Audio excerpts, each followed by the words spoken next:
for anyone about to watch this video is going to be covering the most latest chapter of One Piece. So please click off this video now if you do not wish to have the story spoiled for you.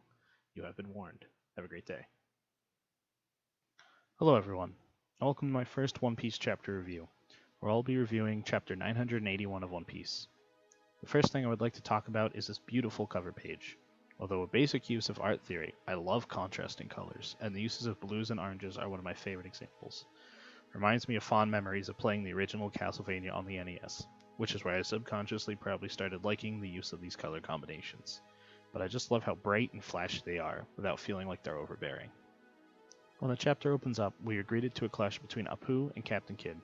One of my favorite parts of Wano so far has been delving deeper into the worst generation.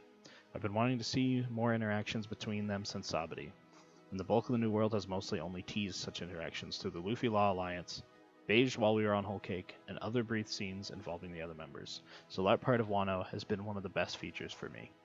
The fight between Apu and Kidd is briefly broken up by one of the numbers named Hacha.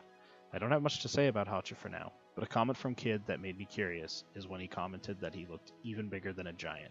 This has me wondering if Hacha is a different type of giant or race altogether.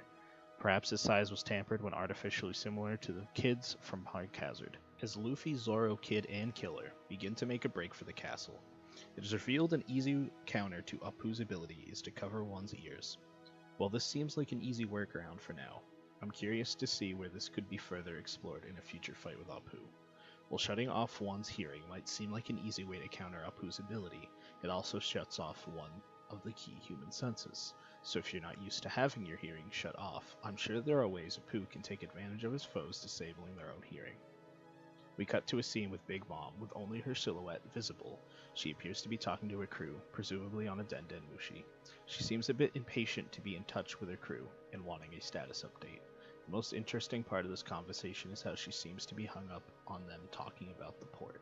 I might be overthinking this, but my guess is that due to the fact that Big Mom temporarily lost her memory, there might still be some things she does not recall, and since she didn't successfully arrive through the port, perhaps attempting to recall the main port stirred up confusion within her.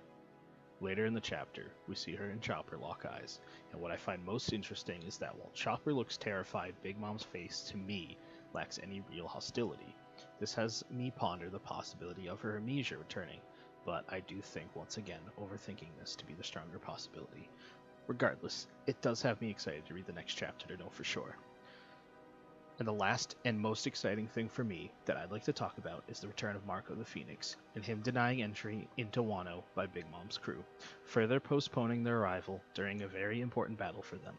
I knew there was a very high chance of Marco appearing in Wano, but I had it in my mind that he might not show up until the tail end of the arc, or maybe even post-arc, just for the sake of dropping some serious information, most likely relating to the remnants of Whitebeard's crew or something closely related. Izo also returned, and I'm excited to know more about him because I don't know very much, and seeing him in Wano is much appreciated.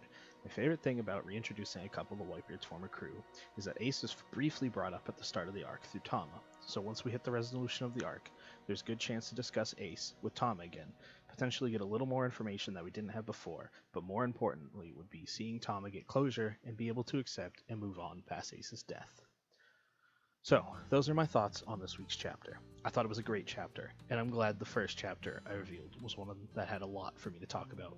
I hope next week's chapter delivers and continues to develop on the occurrences that I was hyped for. I hope everyone has a great day. Like, comment, and subscribe if you're interested, and I'll hopefully see you next video. Peace out.